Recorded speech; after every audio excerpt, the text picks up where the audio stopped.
Good morning, everyone. It's Monday, December 7th. From the San Antonio Express News, my name is Luis Vasquez, and this is your Express Briefing.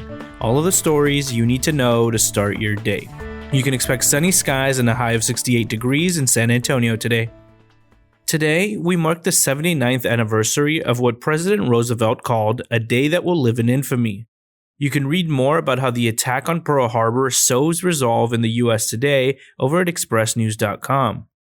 There's no UIL volleyball state tournament this year, but there is a long road trip for one San Antonio team. We have everything you need to know about tonight's 6A state semifinal match and the Reagan Rattlers. And now let's move on to our top stories for the day.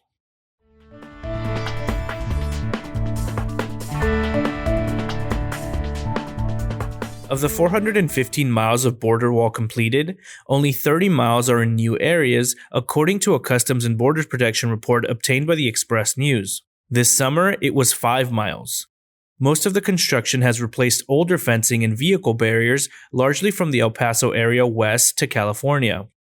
The administration has accelerated construction this year, but the project will fall well short of Donald Trump's original promise to build a wall from sea to shining sea and make Mexico pay for it.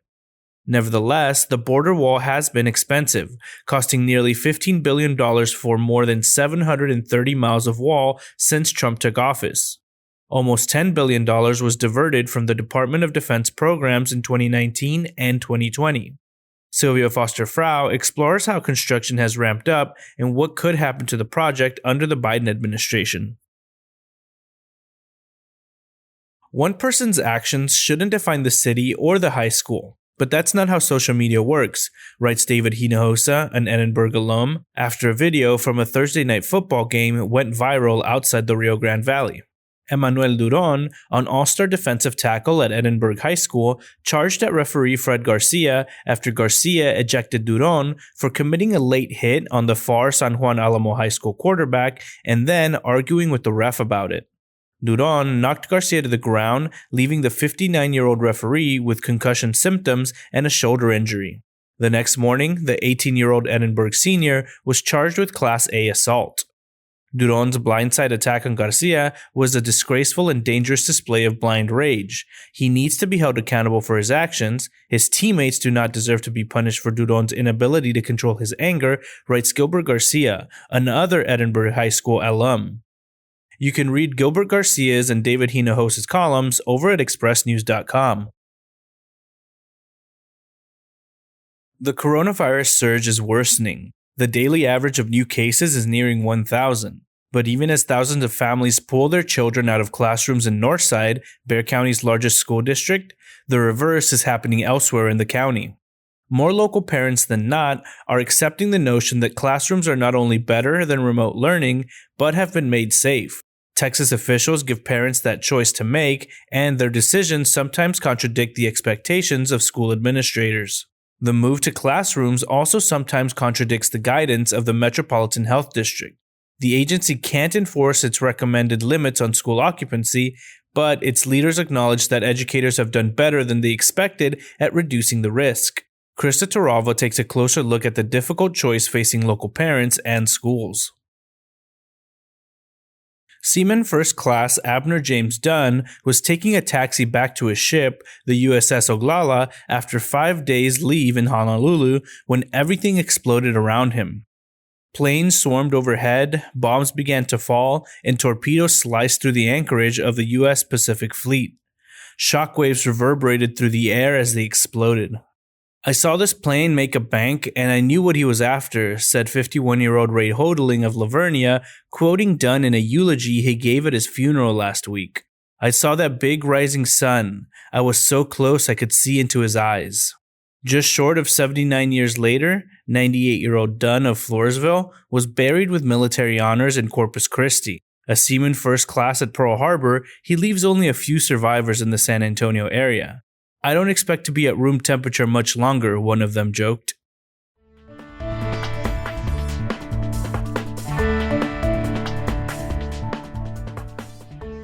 We have an interactive map of San Antonio coronavirus testing sites that don't require a doctor's referral.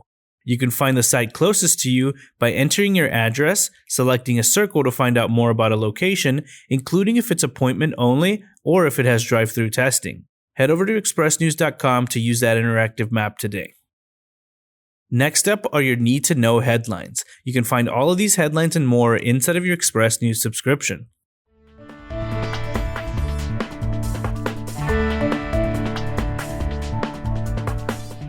A trio of reports recently released by the Alamo provide arguments for preserving 3 historic state-owned commercial buildings in Alamo Plaza, including the Woolworth Building, and shed light on the concept of recreating a lunch counter at its original location as part of U.S. civil rights history in San Antonio. San Antonio's surge in coronavirus cases continued Sunday, with officials reporting 1,021 new cases and 2 new deaths. Officials also reported 18 backlogged deaths from between July 10th and November 15th. A nonprofit developer is putting the final touches on Museum Reach Lofts, one of the few projects in the downtown area with lower-priced apartments. The Bexar County Sheriff's Deputies Union and county elected officials are at odds over the creation of a board of citizens that would review complaints brought by the public and incidents in which deputies use force. The Texas Court of Criminal Appeals has commuted the death sentence of an intellectually disabled San Antonio gang member to life in prison for a 1999 shotgun murder. LULAC director Henry Rodriguez is encouraging Latinos to participate in coronavirus vaccine research, but the pandemic has thwarted the successful methods he's often used to reach his community. The Spurs announced a target date for playing a home game in front of fans again, a scheduled January 1st meeting against the Los Angeles Lakers.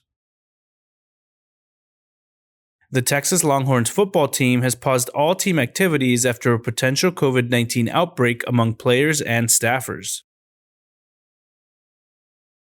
A New York federal judge has ordered the Department of Homeland Security to accept first-time DACA applicants from immigrants and ensure work permits are valid for 2 years, but there's a hearing this month in another case seeking to end the program. Harlandale Independent School District has paid its former engineering contractor $700,000 to settle a 2-year-old lawsuit. Greg Jefferson writes, quote, "A press release touting major positive news about San Antonio's battered tourism sector turned out to be hot air. The news, a convention is coming to town in 2022. Carrie Clack writes, quote, "Not believing in COVID, minimizing its threats, thinking it can't touch you or anyone you love is courting serious illness and death and making worse the most serious public health crisis in our lifetime." The Robert L. B. Tobin Land Bridge at Phil Hardberger Park will open for visitors on Friday. It's the only bridge of its kind in the United States. Former Mayor Phil Hardberger writes, quote, "Many citizens contributed to this bridge and the park in which it stands, and the park and bridge belong to the people." While officials debate the use of $1 million earmarked to address the festering family violence problem in our community, the numbers continue to rise. You can read the Express News editorial board's take on the issue over at expressnews.com.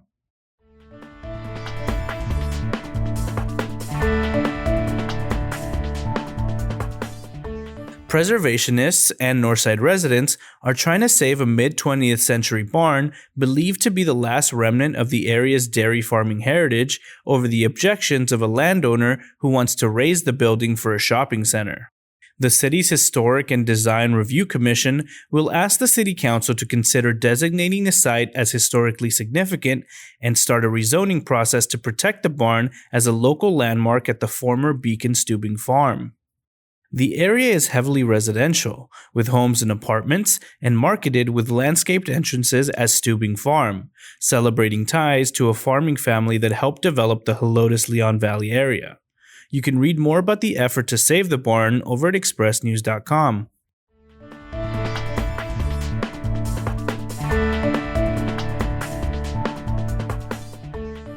This week in history, on December 8th, 1941, Americans were surprised by an attack on Pearl Harbor, a U.S. naval base in Hawaii. Quote, "War struck suddenly and without warning from the sky and sea today at the Hawaiian Islands. Japanese bombs took a heavy toll in American lives." You can read an op-ed from the Express News editorial board on the important lessons from Pearl Harbor over at expressnews.com.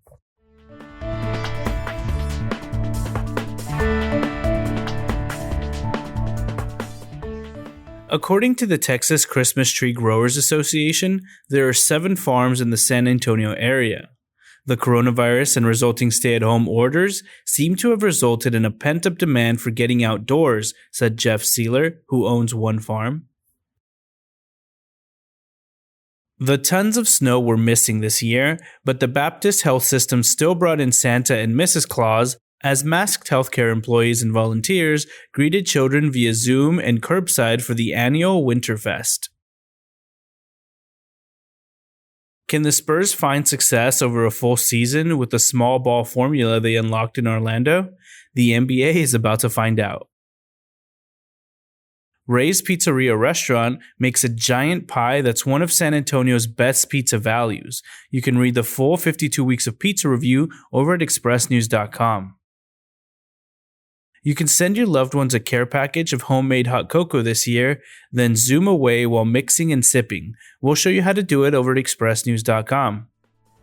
And that's all for today. This was your Express Briefing for Monday, December 7th. My name is Luis Vasquez. Please consider becoming an Express News subscriber to get in-depth coverage on all the stories you heard today. Also, be sure to rate and review this podcast inside of your Apple Podcast app, as it really helps the show. Have a wonderful day, everyone.